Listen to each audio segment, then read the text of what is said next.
So hi everyone, this is Jiggie, a portrait and wedding photographer from the Philippines, and welcome to the channel. So in today's video, I'm going to show you my basic portrait workflow. But before anything else, if you guys haven't subscribed to the channel and would want to learn more about off-camera flash photography, or maybe just photography in general, then this channel is for you. So you might want to consider subscribing, and while you're at it, click that notification bell so that you get notified every time I upload a new video. And if you want to see more of my images, you could always find me on Instagram. It's at Jiggie Alejandrino. So this is actually one of the most requested topics. They always ask me how my editing workflow is. And today I will show you how simple it is, especially if you get it right straight out of camera. The software that I will be using is Capture One and Adobe Photoshop. And it's also the perfect opportunity for me to demonstrate this. This is something that I've been truly excited for. This is the Tourbox Elite. This is an editing console that makes life so much easier. I actually had the Tourbox Neo for a long time in that computer, but one of my biggest problems, especially if I'm editing with my laptop, is that I don't want any wires. As you can see here, there are no wires. Everything's Bluetooth. And this one is also Bluetooth, so it connects via Bluetooth to your computer, and I will show you how amazing this little box is when it comes to editing. Alright, so I normally do my raw conversion software in Capture One. So what I do is I make a new session, and let's say for example, I'll put here Photoshop demo, and the location I will put it maybe in my desktop Photoshop demo, and I will put it in my chosen folder. So I'll click OK. So from here, I can just go to the desktop, go to where that Photoshop demo is. There we go. And this is my chosen photo here. Now, if you want to see how this particular image was shot using just one light, I'll put the link in the description below.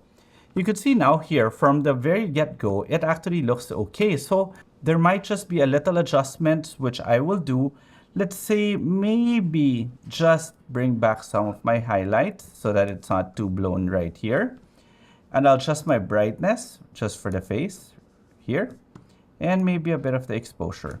Now my white balance, I'm going to leave it as shot because that's how I set it. When I shot it, I wanted my white balance correct from the get-go. And you could see here in the image, it is actually okay. But there's also one thing.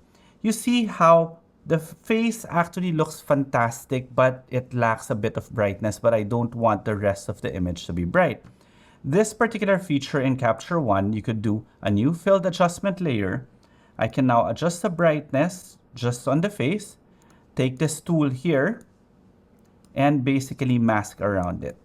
I can control the mask. Well, it's also easily done in Lightroom, but for some reason, I actually like the color rendition of Capture One more than Adobe Lightroom or Adobe Camera Raw. And there you can see just a tad bit brighter. Maybe I'll add just a bit of contrast. And we're good to go. And from here, I export it as PSD. Then I choose a folder that I want. I normally put it in my work in progress folder. And I'll export that and open everything in Photoshop. Now that my image is open up in Photoshop, this is where this Tourbox Elite actually shines.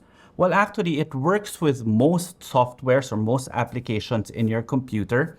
You could use it with basically Lightroom, Capture One, Premiere Pro, Final Cut Pro, but I primarily use it just for Photoshop. And this is how I've set it. You can see here, there's a software called Tourbox Console. And every single button here, I've actually assigned to specific things that I do most of the time in Photoshop. You can see here, I have it set in different applications too, like Lightroom, Premiere, Premiere Color, Capture One. But again, as I said, I use it more often than not for Adobe Photoshop. So this particular button here is set to letter F. Look what happens when I press it. It automatically shifts to full screen. This one is set to my space bar, so that I can move the image around. This one zooms in and out, right? This 4 buttons here, this one is for my brush tool. You can see here, it shifts to my brush tool. Then this one is for the spot healing brush tool. This one is for the patch tool. If I press this one becomes patch. and this one is for my clone stamp tool. So those are the 4 basic tools that I actually use: the brush tool, the patch tool, the spot healing tool, and my clone stamp tool. This particular button here now is set at Alt, so that when I'm using my clone stamp tool, it's easy for me to click wherever I want to clone. Now this one adjusts the opacity of my brush. This one is set to foreground and background color, which I use often. And of course, this one is set for undo. These 2 buttons right here basically allows me to do some of my action sets. This is for sharpening, and this is the neural filter, in which case I will show you guys in a bit. And you could also do a combination of tools. Let's say, let me show you with my Tourbox console right here. There are combinations that I can set. Let's say, for example, this to this, this to this. So it's actually very limitless in terms of everything that you want to do, but I personally like keeping it simple so that I don't have to memorize too many things. So back to editing.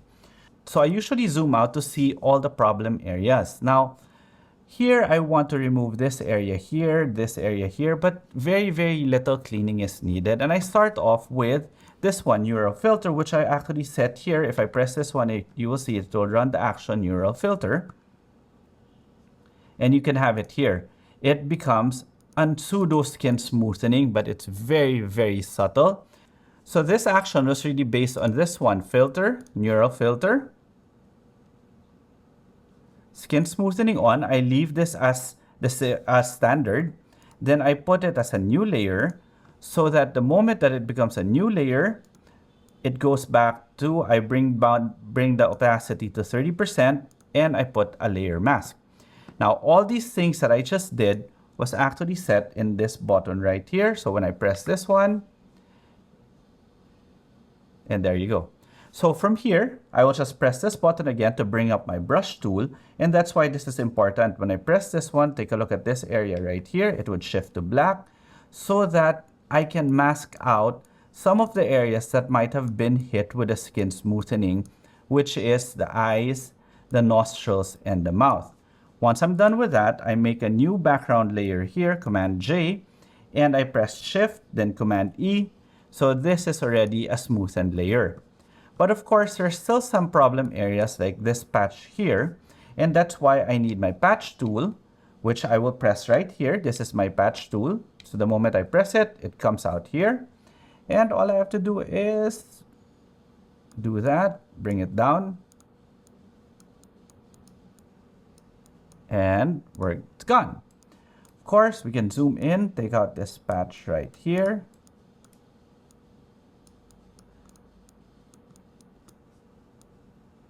And basic cleaning is done. Now, there might be some loose strands like so, and that's where I press this one, which is the spot healing brush tool. You notice this knob here is actually the most important, this particular knob here. This one controls my brush size. Just makes life so much easier, and all I have to do is do that, and it's gone. Clean as a whistle. But you can see now there's some areas here. Again, just bring back my patch tool. Click this one, bring it up. This one, bring it up. Then finally, from here, I will just sharpen my image. Press this one.